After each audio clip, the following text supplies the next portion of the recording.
In just a few hours, the Federal Reserve is expected to announce the largest interest rate hike in decades. The move is an effort to help with overall inflation, something that's impacting all of us. This morning, NBC's Bree Jackson explains how this may cause more financial burdens, though, down the road. From the grocery store to the gas pump to home and rent prices, Americans are under financial stress. Everyone's headed up to here, really. To help ease inflation, the Federal Reserve is expected to raise interest rates today by 3/4 of a point. It'll be a little bit harder for businesses to hire workers, to expand, be harder for consumers to buy on credit. Meaning everything from car loans to credit card payments will rise. The concern on Main Street right now is that it goes too far, raises rates too high, and causes the economy to contract. President Biden is trying to reassure Americans his administration is on the right track. By the end of the fiscal year, we will have cut the federal deficit by another $1.6 trillion in 1 year.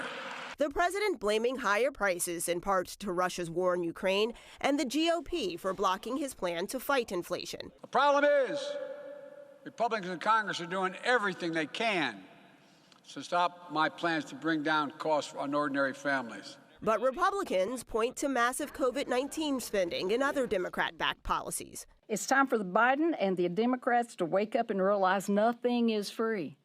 Somebody pays for it, and that's you and me as taxpayers. The Biden administration says it's focused on bringing down costs. President Biden travels to oil-rich Saudi Arabia next month with hopes of repairing relations and driving down U.S. gas prices. In Washington, Bree Jackson for NBC News.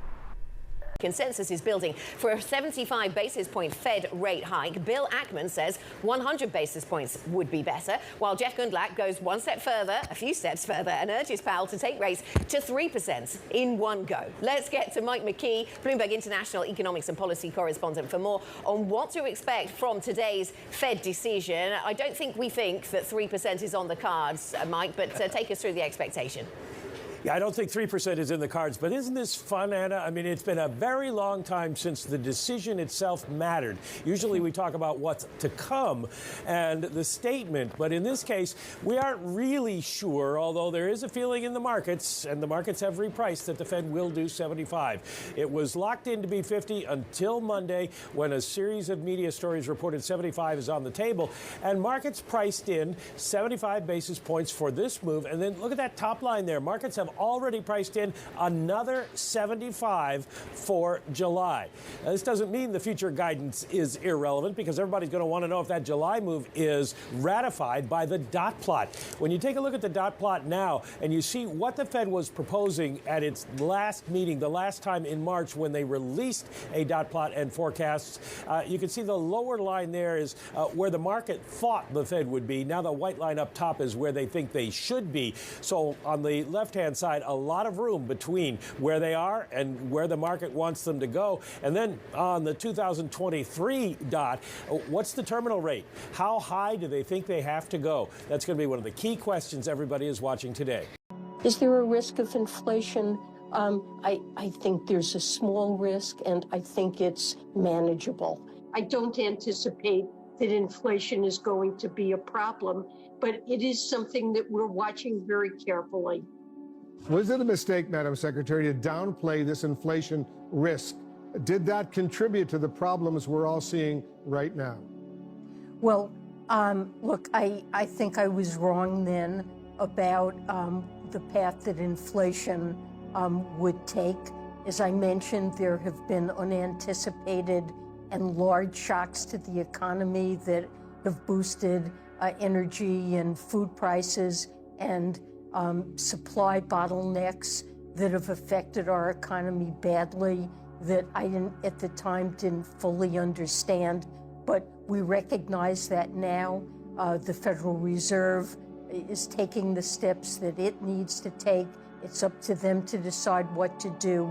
And for our part, President Biden is focused on supplementing what the Fed does with actions we can take to lower the costs that Americans face for important expenditures they have in their budgets.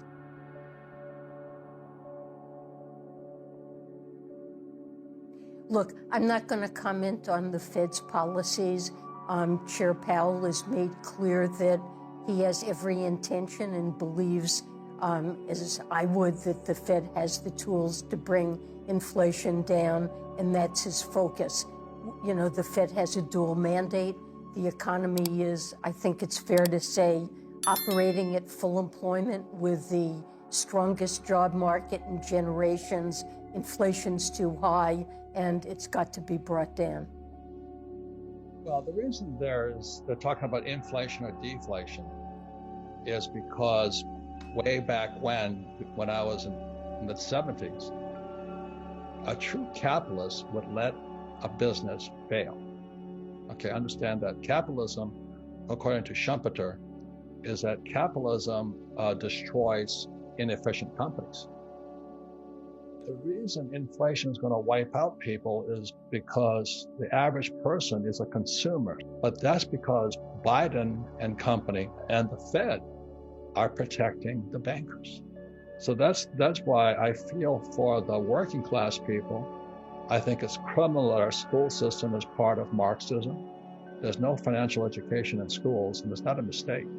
So the people who are complaining about inflation, just know it's because the Federal Reserve Bank, the U.S. Treasury, which is Janet Yellen, who was also head of the Federal Reserve Bank, they're as corrupt as they come.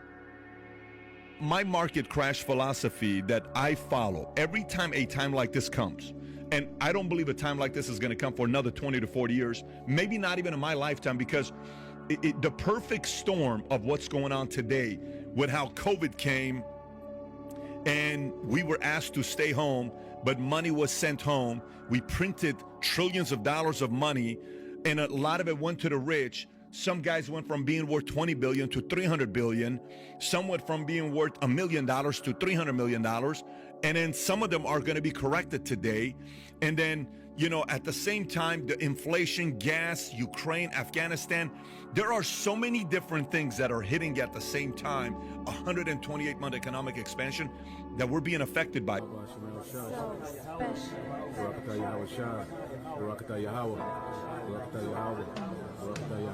whatsoever you shall ask in my name, that will I do, that the Father may be glorified in the Son. If you shall ask anything in my name, I will do it. If you love me, keep my commandments.